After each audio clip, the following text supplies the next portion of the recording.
Hello there. So today I'll talk about malware, destructive malware. So many types of malware and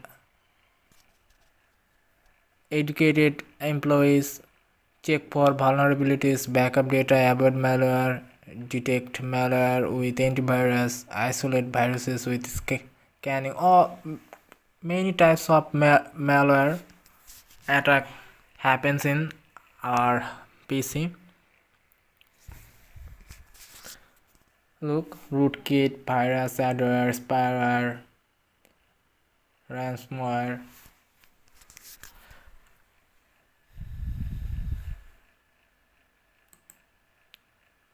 So, how does malware get into your computer? Malware usually gets on your computer and spreads in one of several ways, from vulnerabilities in Windows programs, from downloads up to the internet, from browsing infected internet sites, from email attachments, from using instant messaging, from peer-to-peer file sharing, from external media such as CDs, USB keys, file sharing over the network. This is how a malware get attacked in our PC. Many options for malware to get in. If we don't alert, 5 most common ways malware can access somebody's network. Malware or malicious software is one of the most common tools cyber criminals use to steal sensitive information. Computer viruses, worms, Trojan horses, and spyware gain access to a network by infecting a computer connected to it. In an instant, malware can hijack somebody's emails and passwords and even launch denial of service attacks, DOS attacks. However, malware does not appear. It needs an entry point to start and spread into a computer. But how does malware enter somebody's computer? Through the network.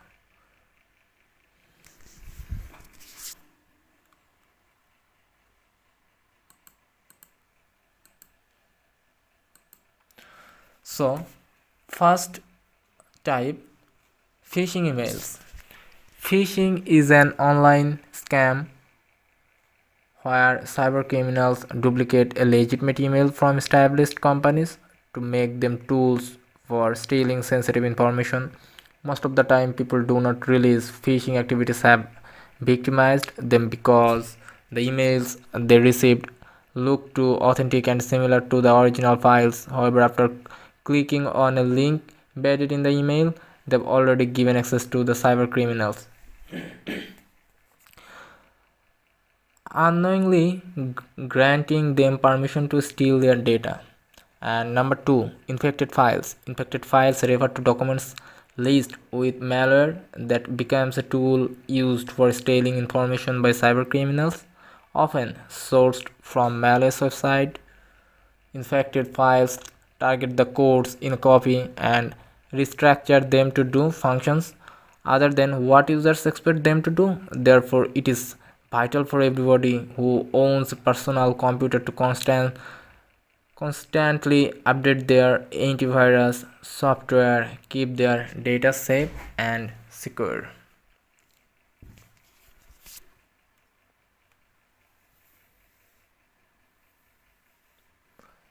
Number 3, operating system loopholes. Contrary to popular belief, operating systems aren't 100% safe from malware attacks. They can become one of the most sensitive parts of a computer system, making them vulnerable to cyber attacks. But as long as people update their antivirus software installed in their personal computers, no virus or malware should get in. and do its goal. Keep in mind that cyber attacks in operating systems are low but not possible. Number 4. Connected peripherals. Connected peripheral devices are among the most common and easiest ways for malware to infect a susceptible computer. Through plugging in flash drives and other computer accessories, cyber criminals can program a virus that stays undetected until such time where the user has already given away all their information. As much as possible, try not to use peripheral devices, especially if you're unsure where they have been connected prior. If you cannot avoid them, make sure to do a quick scan before using them. Malicious websites. Number 5. Malicious websites have almost similar functionality to email cyber criminals use in phishing. They have duplicated websites, usually from established companies, that look like the copy itself. Malicious websites can look harmless, but they can crack down on a computer's safety features and get all the information it needs out of it. Avoid visiting suspicious websites and only use accredited or popular websites online.